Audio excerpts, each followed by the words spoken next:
The rockiest transition of presidential power was in 1800, when Thomas Jefferson took the presidency from John Adams. This was crucial and has been called the Second American Revolution because it signaled that the peaceful transfer of power from one party to the other was really possible, and that the United States, in fact, was a republic, as its founders had envisaged. But there was a hitch.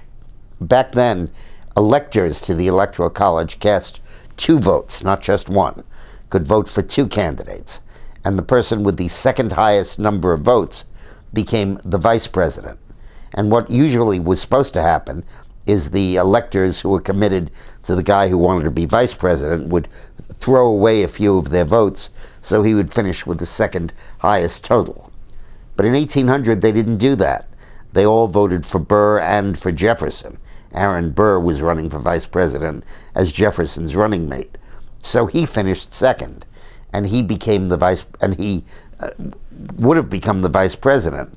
But in fact, because nobody threw their votes away, he tied with Jefferson, and they had the exact same number of electoral votes, which threw the election into the House of Representatives.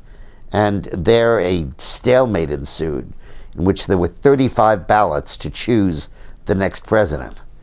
There were 7 delegations. Each state had 1 vote, 13 states. 7 were clearly for Jefferson. There were another 4 that were Federalists and had voted that way. Under the rules in the House, each state cast 1 vote determined by its congressional delegation.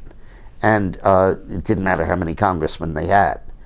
And under the configuration of the old Federalist Congress, which controlled the election, the Republicans had taken power, but their people were not seated yet.